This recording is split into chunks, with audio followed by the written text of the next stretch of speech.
I find myself starting to talk to those of you who joined me live, forgetting, oh, wait, we need to record this because I can start talking and this is what we're going to talk about. And we're going to do this. And then all of a sudden I'm realizing, well, we just taught half the class and those who are watching later have missed a good chunk. So let me go back. There was a phrase that my husband and I used to say, and it may sound unkind, and forgive me if that's how you take it. It's, I guess it's meant to be how you take it. But sometimes when it comes to emotional healing, you have to call out something for what it is so you can address it properly and then move forward. In tonight's case, we're going to address crazy makers. My husband and I used to be like, we would say things, I'd say something about maybe his mom or some friend or an acquaintance. And he would say, oh, it's crazy making. She's a crazy maker. He's a crazy maker. And we both just knew what we meant by that. And as I was thinking through today and just some things that have cropped up in my own life in the last week or so, I thought, it would be a really good way to finish off our summer prep and help us be ready for the next season, which is fall, seasonally speaking. But, who knows what we all have coming down the pipe in life in general. I thought what a really good idea would be is to set clear boundaries and understand there is a certain people group who become attracted to those of us who are really interested in growing emotionally in a positive way and thriving in life and walking out the purpose that God has for us. And that little circle of folks are crazy makers. Again, forgive me for if you take that as a wrong term or a not kind term. It's how I know that it makes me feel, or I allow it to make me feel that way is really more the case. And so it helps me categorize it, call it for what it is, and say, oh, if I stay with this person, or if I give this person just some free space in my head or my life, then this and this might happen. So I need to set some very clear boundaries. So I'm going to read a list to you and just see if anybody in your life, maybe this resonates, and this will help to discern and decide, okay, how am I going to move forward? Okay, so I'll read my little list here. They're the kind of people who are charismatic, often really charming, highly inventive, and powerfully persuasive. Now, please hear me. As I start to list these really amazing qualities, this does not mean people who are charismatic, charming, highly inventive, powerfully persuasive are always people who are controlling in this way. I'm just sharing that because this can be something that they're like. We get attracted to these people. We think, oh, they're really great. And then all of a sudden they end up taking over your whole life. And you find yourself, wow, what is happening? It becomes this weird codependent relationship. Real quick, my grandma was one who was a bit of a crazy maker. If my mom was on this call, she'd be like, yes, for sure. Very charismatic. Everybody loved Iris. She was so sweet to everyone else, but to her family, we all walked on eggshells because she had to have things a certain way. And anyway, she fit the T of all of these things. They're the kind of people that can take over your whole life if you're not careful. And these people can be bosses, they can be friends, coworkers. In my own circle, I homeschool, so I tend to have a lot of homeschool friends. We all maybe don't work during the day, or so they're just maybe people that can kind of push in a little much in that setting. They like drama. They're the ones that when you see there's like a cloud of drama always around them. And if they can swing it, they're usually the star of their proverbial show. Everyone around them tends to function like supporting staff or supporting cast members. They can break deals and destroy schedules. They might expect special treatment, especially if you have a deadline to meet. They may discount your reality. we call this, now it's this catchy term, and please feel free to tell me if you know where this came from. Oh, Lisa, I just saw your comment. That's funny. So this is already resonating with you then. This is that we've coined the term gaslighting, and I'm not sure where this came from. Well, I know where it came from, but all of a sudden it seems like it's become more popular.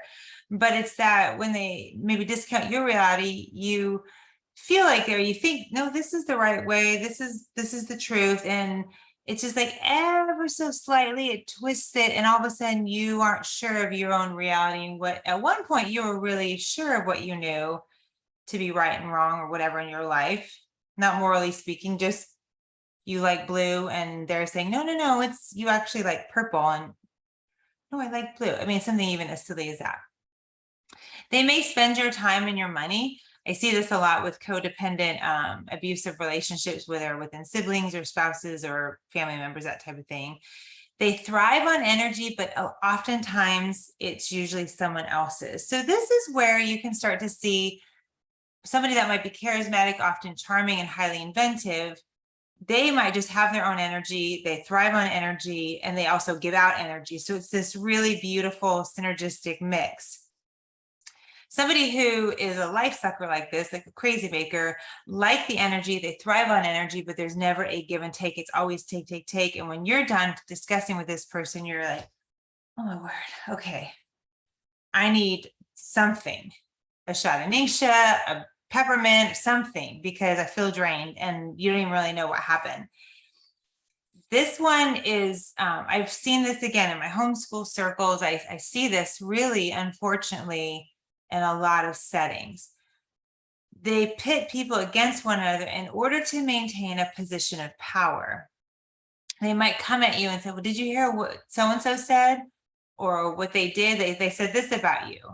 And you get upset because of what so-and-so said, forgetting that it was actually this person that brought it to your attention and created a little bit of emotional upheaval. So they share something that maybe you didn't ever need to hear, and maybe it was out of context. Expert blamers, never their fault, never taking responsibility. I think I mentioned this before, but they create drama. One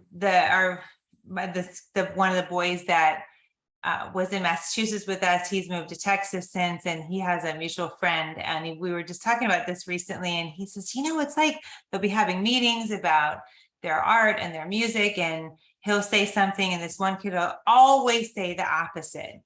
And he's confronting, he says, why do you do that? Every time we talk, you have to have some issue. And the kid admitted, he goes, I just like to stir up trouble and strife. It was like, why? Why do you like to do that? I mean, I was giving him kudos for actually admitting, because a lot of people don't admit it, but that's actually what they do. They just create, you say it's black, they'll go, it's actually white. Even though it's so very clearly black, they'll just argue for arguing's sake. They typically don't like schedules, except for if they've created it. I find this, if you do some of the personality tests, they qualify, blues like this. Well, they're just fun. They're just on their own time. And it can be used as more of an excuse versus like, no, this is the actual character condition. And the last thing is, of course, they deny that they would make anyone crazy, that's just not their MO, right? So why am I sharing this with you? There's those in our lives that like to stir up strife and contention, as I just mentioned. For those of us seeking to heal and to rise above to a place that the Lord has called us to, we are magnets for these types of people. You may not realize, but I'm bringing it to your attention because I want you to leave this season with your eyes wide open. My prayer for you all is that you can see the truth for what it is, so that you're able to then appropriately go, you know what, I'm going to clear some boundaries. I'm going to create this, not a wall, but a boundary. You can come this far and no further. And then you're able to hold the space for people who have earned it, who deserve it, and let the others go who just don't want it. meaning who don't want what you're doing, where you're going.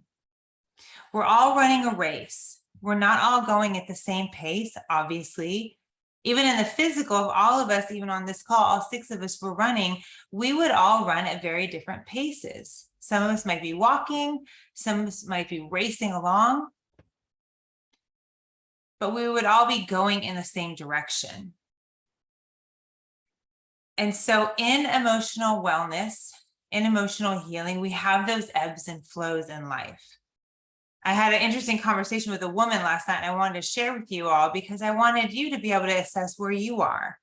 She says to me, and I always have a red flag when somebody starts saying, well, with all you know about emotions and all you speak about, all this, like painting me this emotion guru expert, I'm like, look it, I just lived a lot of life and I just don't want to feel like crap all the time. So I study and I learn what works for me. But she started saying that, and she said, so with all that you know, have you succumbed to feeling the grief and the pain, or have you risen above it and you're able to soar through it? And if I wasn't on the phone with her, I probably would have slapped her because I'd be like, what a dumb question.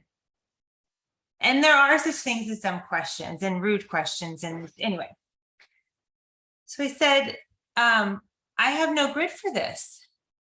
With all that I know and all that I read and study and all my oils, I have no grit for this. This is all very new for me. So there are times when I'm feeling great. There's times when I want to crawl under this desk. That's called normal life.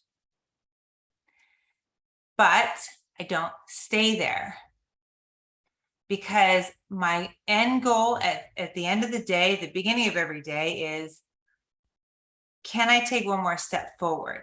Am I running just one more step? Am I moving forward just one more step? And as we've all walked through this time together over this last summer, I believe that's been the overall picture, is we're preparing, we're molding, we're shaping, we're getting rid of, we're sloughing off, we're learning new ideas and new techniques, so that no matter what comes, whether we have a grid for this or not, whatever this is, we're able to move forward. So let me ask you, going back to the crazy makers, do you all have anyone in your life like this? Or have you ever had anyone in your life like this? You don't have to answer, but it's just a question, something to ponder. And if so, I'm going to give you what did I write here? 4 things, 4 practices to consider. Please know, when I share these things, these are things that have worked in my life, and I've fleshed them out with a couple other coaching people, clients. These may or may not work for you. They're just ideas to try, have in your back pocket. The first one is the most obvious, but it can be the hardest. Stop giving the attention to this person or the situation. Stop giving attention to it. Unfortunately, and I'm dating myself, there's that, think about that movie with the Venus flytrap plant that just said, feed me, Seymour, or something like. Does anyone know what I'm talking about? Maybe it doesn't matter. I think it was one of those 70s or 60s. Anyways, this giant Venus flytrap, and it just was never satisfied. It makes me think of that. Stopping giving attention to something that is just constantly hungry. And Rocky Horror Picture, I know, I was thinking it's a horror something. Thank you. Yes, Rocky Horror Picture Show. Thank you, Sherry, for reading my mind. They constantly want something, and it's never enough. Scripture talks about that with greed, right? It just cries out more and more. But creating an intention of, I'm not giving this attention. This stops. Whatever this is. And I could sit here and say, well, you could do this, in the case of the person Lisa shared. With this, well, you can do that. You can lock your door. You can say, that may work for me. That may not work for Lisa or somebody else. And we'll talk about a little bit more about speaking up and why people may not speak up, or why they may not be comfortable in a moment. The second thing is ask yourself why this person has been given so much airtime in your life. Sometimes if it's a parent, we tend to think about, well, we need to honor them. You know, we hear that we need to honor our mother and father. And from a biblical standpoint, in honoring them, it's really honoring their purpose and their calling and the wisdom and the counsel that parents offer.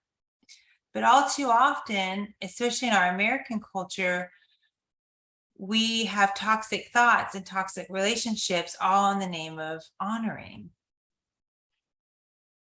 And that's not healthy.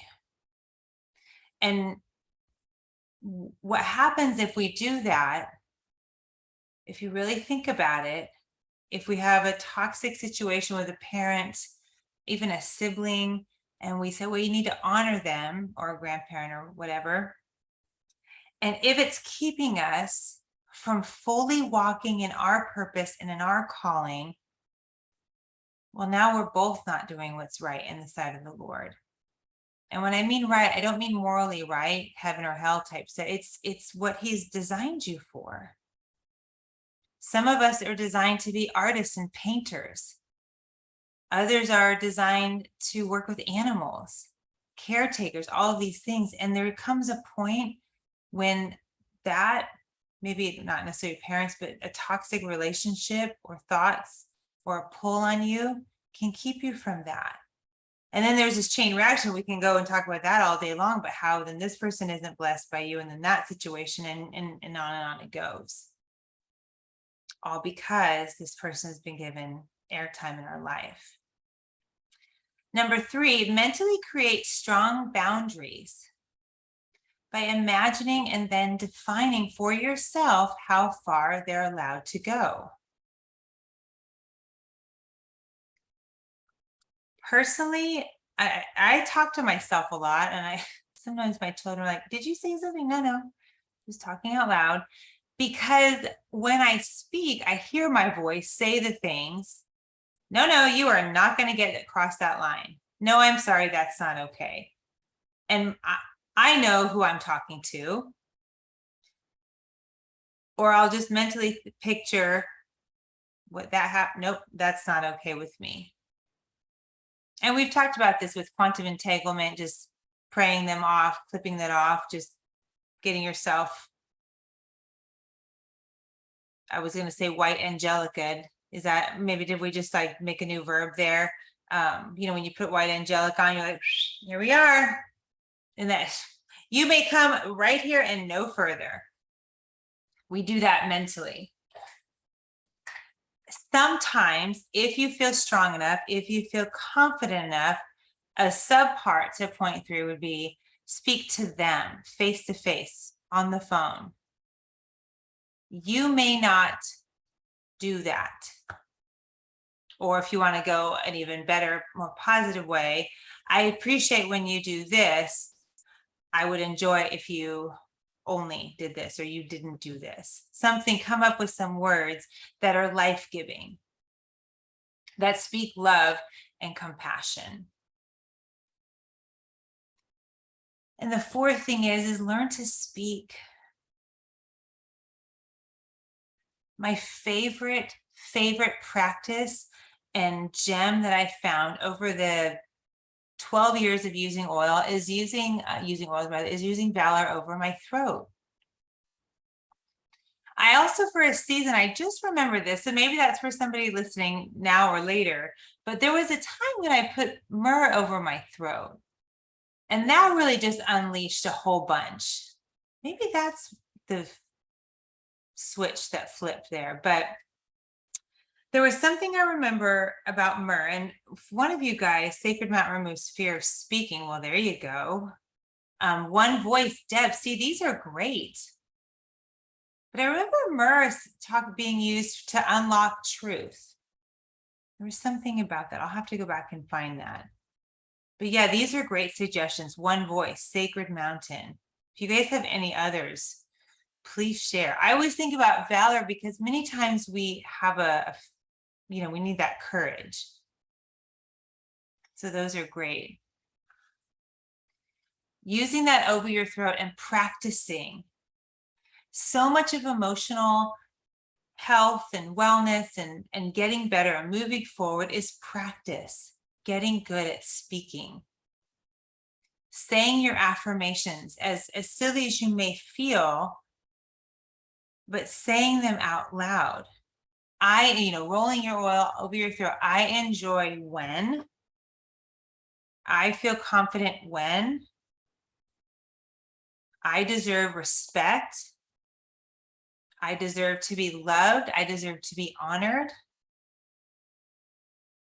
So Lisa, you always rolled it over your throat and didn't really know why. And that's what's cool, is that those of us who've used essential oils for a long time, your body just knows. If you can really tap into that intuition, just go with it. Maybe you don't know why. And I love this. It's like, now I know why. Or when we're really drawn to it. I think we've all talked about it in here in this class or other classes, where you're just really drawn to one. Then all of a sudden I write something, or one of you guys says something. It's like, oh, that's why I wanted to be with that oil forever and a day. Crawl in the bottle, couldn't figure it out. Yeah, it's so good. So these are ways that you can take the crazy makers in your life and put them in their proper place. In our class, Essentially Free, we do spend some time creating boundaries, deciding who belongs in your neighborhood, right? We've talked about this. You have your porch pals, those who just maybe sit on your porch, those who you'll invite in, those that are now maybe on your sidewalk, they just wave to you, know their name, but you don't really exchange more than that. And then those you kind of know across the street, you wave to them, probably don't even know your name. There's people in our lives that are worthy of being across the street neighbors, and yet they might push in and think they're porch pals. We have this on social media so much. I find it fascinating how many people don't actually know me. You guys know me, we sit together like this, but there's people that read my stuff, and social media is a funny thing. I have a YouTube boyfriend. The cat's out of the bag. Mark knew about him. He was fine with it. He was a little weirded out because I don't know what the guy looks like. It was the weatherman, right? Because he would talk weather to me. I was like, oh, my boyfriend's on. I got to watch it. Mark would be like, you are the weirdest person. I like weather. I would be like, oh, he's on. Shh, everybody be quiet. He's going to tell us when it's going to rain. And I would talk to him like he knew me. Obviously, I was well aware that he didn't. But social media does that. There's people in our lives who think, oh, well, we're besties. I know them on Instagram. I know them on Facebook. And yet you have no idea who they are. Like you think, right, they would be your best friend, right? Yeah. And yet those people aren't there when you have a tragedy in your life. They don't send you messages saying, hey, I'm praying for you, or just checking in, or, you know what I mean? And but you guys know, I'm talking to you guys because you get what that's like to have an actual connection with someone. Some of my closest friends, actually, I met on social media, and it's like a pen pal. Do you guys remember pen pals? Right? And you write back and forth and you really share. There's that. There's this weird dynamic, though, because you saw where I went to dinner one night. Now you know everything about me. And now can sit on my porch and have lemonade with me, when really you just gave me a restaurant recommendation. Understand where people need to be. This is a constant practice. A constant practice. I say to my kids when something comes up, guys, consider the source. Consider the source. And on that note, ask, where's the fruit? Is this person in my life bearing good fruit in my life, or am I bearing good fruit because of them? Are they making me better? Am I making them better?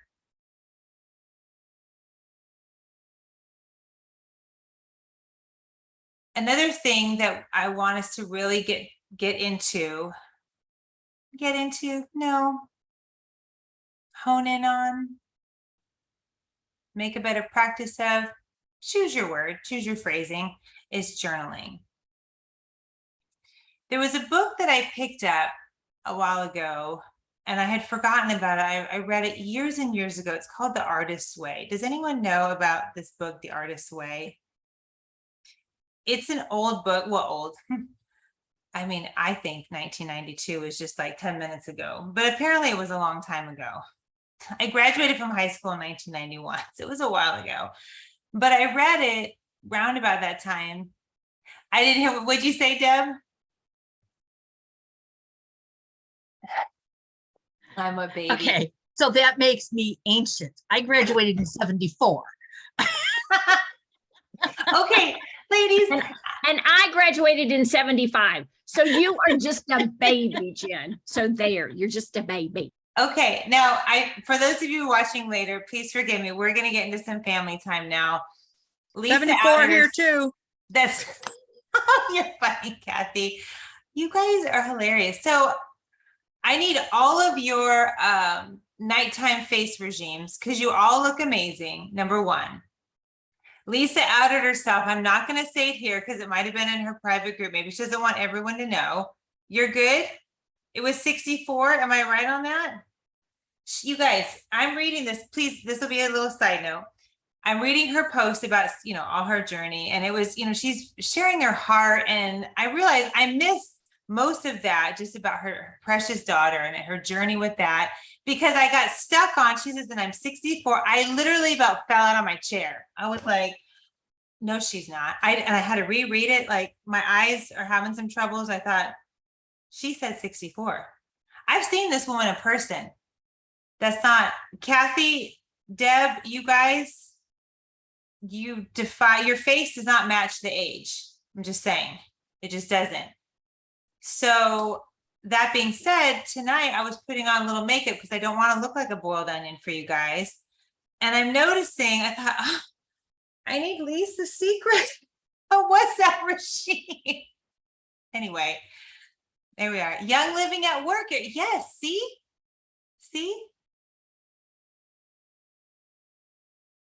Yes, straight frankincense. Turns out our oils do work well, right? Just gonna put that out there tonight. Hey, you know what? At beauty school, Deborah Rayburn Starkey said, some of you who didn't see me for a while thought that the next time you saw me, I looked much younger. Well, I want to tell you, it's because of him. And she introduced her husband. Oh, and honestly, I didn't see Deborah for a while. And then I saw her and I was like, did she have a facelift? Okay. I didn't ask anybody else that, but I was like, I'm going to have to check her out really good next time I see her in person. That's funny. And she gives him the credit for it. But I talked to her at beauty school and she said, I do give him the credit for it because I am much happier. She said, but it's just using more and more oils. Yeah. And what Lisa said about straight frankincense, I used to have brown lines along my jawline. Okay. And a lot of it was because I spend a lot of time outside with the horses and, taking care of the pasture and all that kind of stuff. And I just started using straight frankincense on them. And so someone was asking me, a while after I'd been using it, someone was asking me, what do we do about these brown spots? And I said, you know what? I use straight frankincense on mine. And they said, what? You don't have any?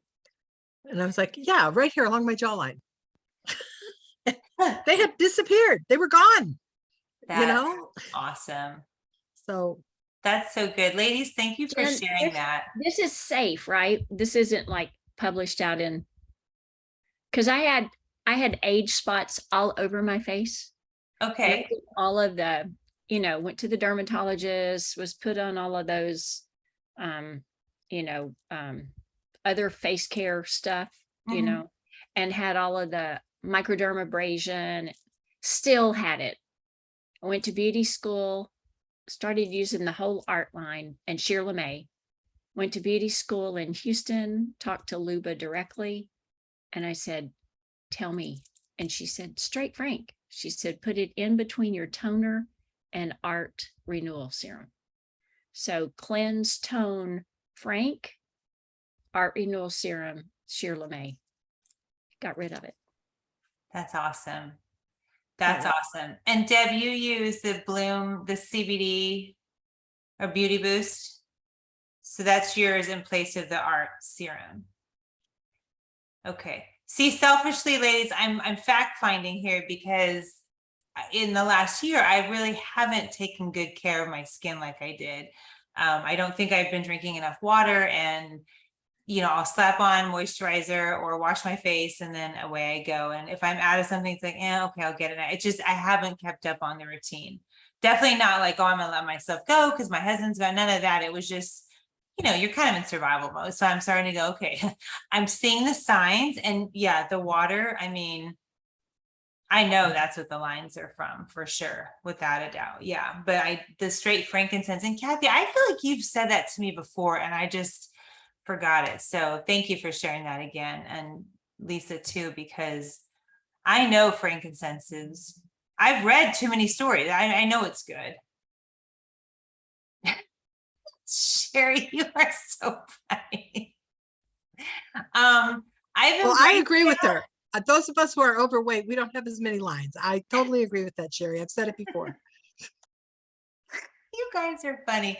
I have gotten a little on the heavier side in the last year. It turns out it doesn't go here. This still looks thin. It's where you can't see. So I'm like, if I can just do that, I'm all set. That would be, I'd embrace that if I were you. Okay, let's get back on task. Let's talk about journaling before we go off onto another regime. Although no tangent is really a tangent. It's meant to all be okay. In our new collagen, I do have that, and I have been hit or miss. I actually need to put it near my niche, so that, or I mean my the stuff I put in there. So that would be good. Okay, so when you're using frankincense straight on your face, Mm-hmm. it's having an emotional impact. It's getting to your brain, Oh my gosh. you know? I need this class more than you guys. Yes. Thank you, Kathy. Do you ever sit there and go, I know that. Why did I need someone else to tell me? Thank you. You're right. You are so right. On that note, my stomach was feeling a little off. I think it was just like I had let some things get to me. And so I grabbed tummy jies before, which was sitting right next to my stress away. And I laughed. I'm like, well, it's probably actually the stress away that I need, not the tummy jies. And sure enough, it's funny. It just has that emotional impact. Yeah. Okay. Need to cry. I'll read this for people later. If you needing to cry, apply frankincense under your eyes. That is good. That is good. I need Lisa, I'm going to message you after this. I'm just saying out loud so everybody remembers. Did you message Lisa? Okay, journaling. I realized as I picked up the book, The Artist's Way again, much of what she talks about in journaling, I thought, oh my gosh, I feel like I've plagiarized her work. I didn't know that's where I got journaling from. That's where I got journaling from. I started reading her book like early 90s because I love art and I do art and all that. And she talks about these morning pages, and I'll share it with you all because the truth that she shares, I've seen it now play out in my life for the last 25 years. I had just forgotten that's where I started doing it. Her practices every morning, getting up, and hers is to really pull out. It's a whole program of pulling out the artist within. She feels everyone's created by a creator. We all have some sort of art, whether it's singing, dancing, writing, poetry, painting, whatever. Wake up, and as close as when you wake up is to start journaling and have a stream of consciousness. And if you've taken my essentially free class, we call it brain dump, and I'm not as strict as she says. She says to do 3 pages, but again, hers is to pull out that art, just to pull out whatever that blocked artist is in you. For me, my goal is to get you to just get everything that's in your head out on paper so that it's not muddying the waters. But as I've looked back and thought about that over the last 25 years in all my journaling, I realized so much of my emotional healing and really aha moments come from journaling. And so I wanted to share that with you all, just freshly again, and here with fresh ears, that when you journal, you're taking that, whatever is in your head, and you're writing it out. You're just letting your pen flow. So if you can make a practice and maybe set a goal for 3 pages of notebook paper, But start off, if you're not a journaler, maybe say, okay, I'm going to fill up 1 page. For me, it takes about 20 minutes to do 3 pages, but it's so good because they end up being a prayer for me. And in the last couple of days, I have needed to just vent on paper. And it can be absolute garbage that I'm saying, and it may look negative, but as I'm writing, I start to ask questions. I start to process things that are bothering me. And at the end of it, I have found a solution. I understand the problem, or at least I feel better because I've gotten it out on paper. Nobody else looks at it. When Mark was alive, he never looked at my journals. I said, we are a married couple. You can. He says, no, I want to respect your privacy. And I appreciate that. And my kids know, I'm like, you guys can look, but you may not like what you read because sometimes it's about you guys. So, but for those of you who live with somebody, under lock and key, it is for your eyes only. It's for your eyes only. And it's so good to just get that out. To Lisa's point, if you need to cry, putting Frank under your eyes, man, I love using release on my chest or now over my eyes, as I learned that the other day, where I think I shared with you that a lot of my emotions were stuck in my eyes. And then I'll just journal, and all of a sudden it'll trigger it, and I need to release that. It's a good way to get your emotions out in a safe place. There's so many of us who really don't have a safe place to tell everything, except to ourselves and our creator. That's that. But in the end, when you're finished and you've exhausted yourself writing for your 1, 2, 3 pages, you start to gain some clarity. So I want to encourage you in these next couple of weeks, before we dive into fall, to set a timer to encourage yourself to at least do the 1 page. Deb, that would be a good time maybe to do some AFT through that. I understand that being blocked for that reason. That was about him. I mean, I know that doesn't make it easier and better, but. And what he read was about him. Yes, I'm sure. I figured. Because I figured out that he was being unfaithful. And it was all poured out. How I felt about it was all poured out in there. And came home from, I was teaching at the time, and came home from school, and he'd packed his bags and left. Interesting. I find that to be an interesting choice, going back to the Crazy Makers, that he moved out after he read what you wrote about something he was doing that was not okay. Yeah. Well, and he had blamed, he had accused me of being the one who did that. And I had not. That's very So, interesting. I will work through it. That's one part that AFT has not been able to clear yet, but I'll get there. That's interesting. Okay. Just maybe this is helpful for anybody else. I'll ask you, Deb, and if you don't want to answer it, no, it's no problem. But have you ever done the what does Dr. Perkins call it, where you start with the memory that needs to get healed and fixed, and then almost like I call it a reverse AFT because that's what it makes me think of. Yeah, you do it backwards. Have you done that? I have not. Okay. And I probably need to try and do that. Okay. Traumatic memory release. Thank you, Sherry. So in a nutshell, if you want to walk yourself through that, do it, and then talk to me, message me, and maybe we can walk through it together. Because sometimes just having somebody else ask you the questions, and if you guys are interested, we can do a session like that together. I've never done it on this because I don't want to open up a can of worms, right? But basically, for those you don't know, when you do a traumatic memory release, and those you watching later, the memory you want to deal with in Deb's case.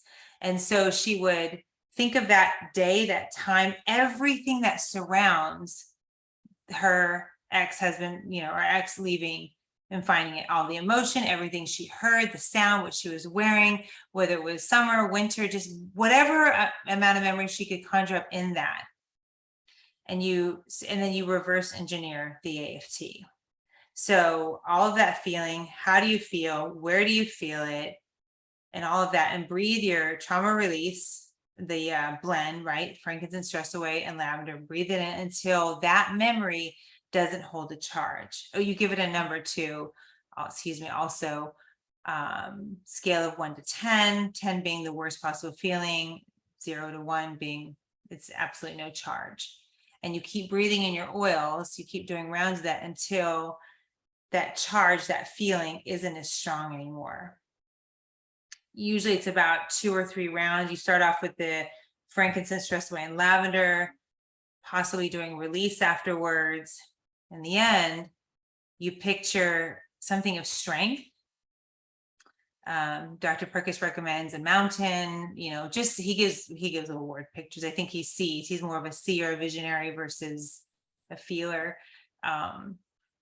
Maybe I think about like horses or just something that's powerful, something you can latch onto. Some people picture the Lord and anchor yourself in that, breathing in something like sacred mountain, rose, Idaho blue spruce, breathing that in and watching yourself become not one with that thing, but just really rooted in that thing that gives you strength.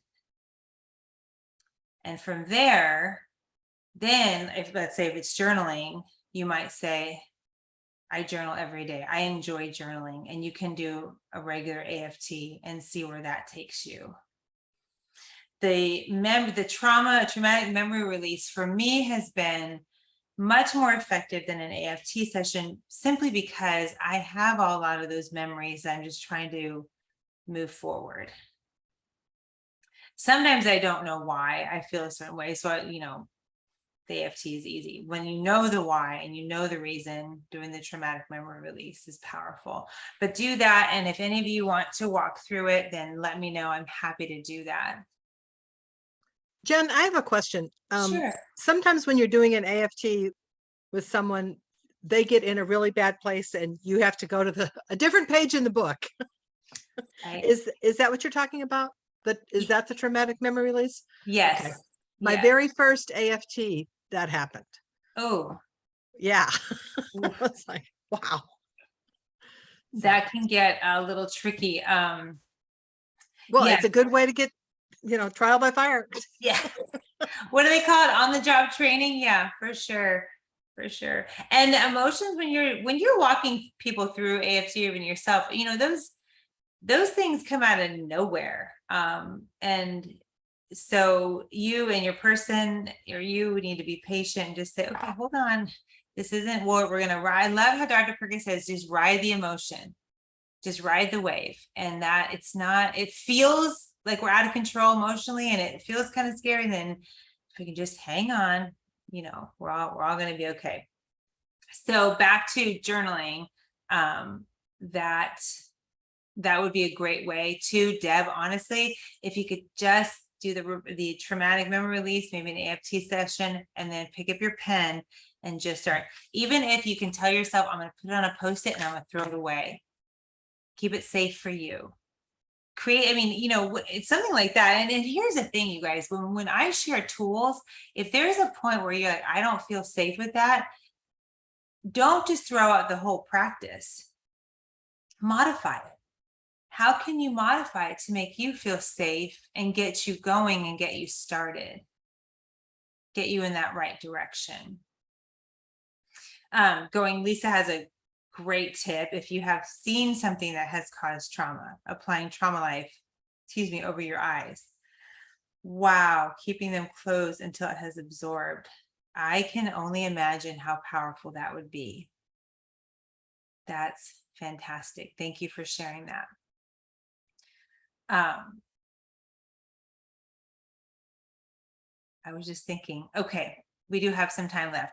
I wanted to end on a fun note and get you thinking into the fall, because fall, for me anyway, seasons are different for everybody. For me, fall has this feeling of freshness, crispness, To me, it's like spring. It's like, oh, it's different. Things are new. I love orange. I love pumpkins. I love all of that. Yes, Kathy, journal first thing in the morning, if possible. I mean, I know a lot of people have to get up and go to work. I have a notebook right by my bed that I've been just pulling out as much as I can. And it does help me wake up so I'm not stumbling into the bathroom. So I might set my alarm maybe 15 or 20 minutes earlier again, if that works. If not, doing it at night at least, so that when you're sleeping, your mind isn't trying to process all of your day. That could actually also be a good practice as well, whatever works. So fall. I also did an exercise recently that was really fun for me because it caused me to think about maybe trying some new things. This is a great way to start healing emotionally in whatever area you're needing at that time. And know this, we don't always heal all the things we need to because we're not always ready for it. I used to think, okay, God, just take everything. I just want to be a fresh person. I want to, I'm like that. I'm an Instapot person before Instapot was cool. I just wanted to open my brain and take out the yuck, put in the good, right? I mean, don't we all want that? Because I just don't want to feel bad. I just want to feel good. I just want to be done with that marathon. I want to stop wanting ice cream at night, all the things. And then I realized, no, we have to learn certain things so we can accept it, so we can grow, right? So you can keep doing. Anyway, you all know that. And so in this season, I found horseback riding has been very healing for me. And you might think, well, it's, good to do that with grief because, Kathy can attest to, my mom can attest, anybody else who loves horses knows that there is just something so therapeutic about even just petting those silly things, looking at their fluffy lips or whatever. But I realized too that I have your donkeys. No joke. They are so sweet. But I had this realization on a horse recently when we were riding bareback that I have unreasonable fears that have come up in the last year. I didn't know that I needed to heal that. If you'd asked me 3 or 4 weeks ago, I did not know that. But trying this new thing helped reveal that. So as we do this practice, if something resonates, it's like, oh, I would do this. Maybe that's your soul, your spirit, your body, something saying, hey, why don't you consider trying this? And if there's some resistance, okay, why? Maybe that's something that is telling you in the fall, consider doing this, consider walking through this. You with me? So the exercise is write 5 times. If it weren't too late to blank, I would do. Well, I would say this. If it weren't too late, I'd do blank. I said that backwards. I'll type it out in the chat.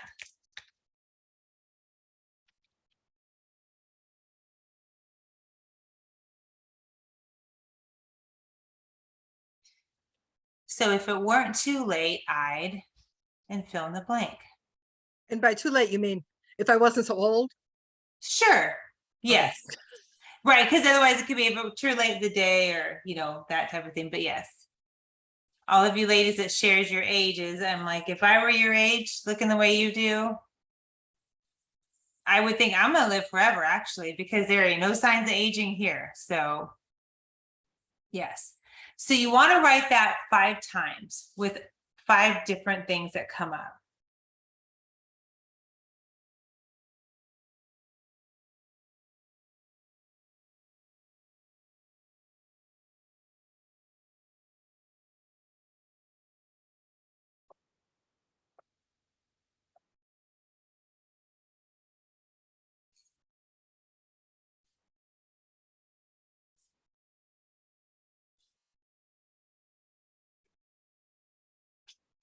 And you want to write them quickly. Don't give your brain time to judge it and assess it.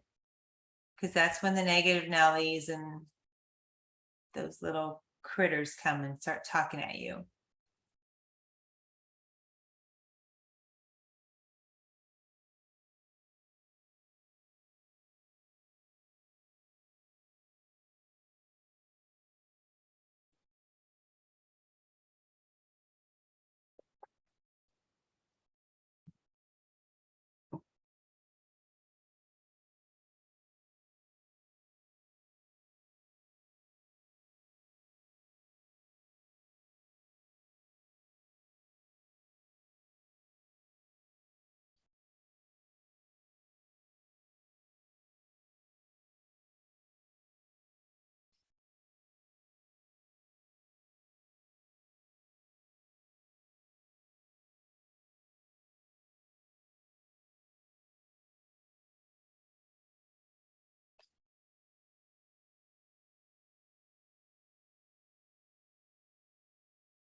So as you look at those, once you have it written, I like we do with affirmations and when we do an AFT, say it out loud.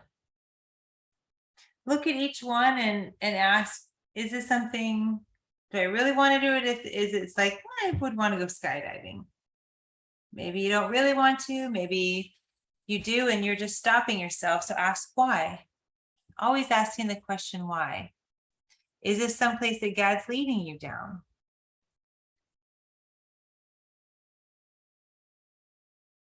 Spend some time this week working through that, prayerfully using your oils.